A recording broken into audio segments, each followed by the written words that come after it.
Salve, gente! Semana passada a gente falou de exportação, de preço do dólar, de imperialismo, né? Hoje a gente vai retomar o assunto, lembrando um pouco que a história do Brasil começa como um território, colônia de Portugal, da onde os portugueses tiravam produtos para serem exportados, vendidos na Europa.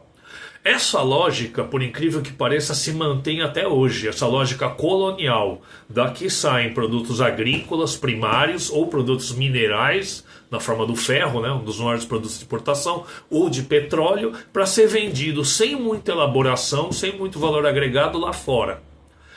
Ao contrário, a gente importa produtos manufaturados, industrializados ou eletrônicos. Não precisa ser nem um gênio para imaginar que um navio carregado de soja vale muito menos do que um navio carregado de celulares ou de semicondutores. Então, nesse campeonato aí mundial, né, ganha quem tem produtos mais tecnológicos com maior valor agregado. Durante muito tempo, o pensamento liberal falou o seguinte: cada país do mundo tem que se especializar naquilo para qual ele tem vocação. Então você que tem vocação para produzir café, produza café. Você que tem vocação para produzir carro, faça carro. Você que tem vocação para produzir telefones celulares, faça telefones celulares. E se todo mundo seguir a sua vocação, no final das contas todo mundo vai se desenvolver, vai enriquecer e todo mundo será feliz para sempre. Essa lógica aí, obviamente, é furada. Lá nos anos 30, um grande economista brasileiro chamado Celso Furtado resolveu fazer as contas dessa lógica. E ele percebeu que para comprar máquinas, por exemplo, cada ano que passava o Brasil precisava exportar um número maior de sacas de café. Ou seja, a distância entre os mais ricos e os mais pobres, com essa divisão internacional do trabalho, onde um faz produto tecnológico e outro faz produto primário agrícola, em vez de diminuir, essa distância só aumenta. Né? O abismo entre os países mais ricos e mais pobres apenas aumenta. Então fica claro que é uma furada a gente ser um país especializado, restrito a produtos primários.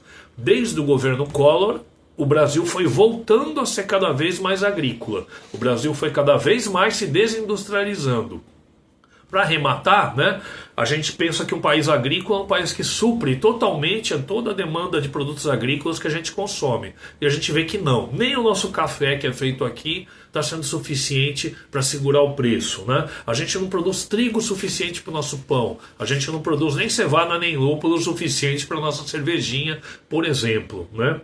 E aí é bom lembrar que essa lógica é a lógica da escravidão ou da superexploração. Porque se o seu consumidor está no mercado externo, pouco importa se ele vai ter dinheiro para comprar os seus produtos, porque o seu consumidor está em outro lugar. Ou melhor, importa sim o salário, importa que ele seja o mais baixo possível. Essa foi a grande razão da escravidão no Brasil, e essa é a grande razão pela qual a maioria da população brasileira ganha um salário mínimo e meio, 2 salários. Porque o trabalhador, para o empresário brasileiro, ele é só custo.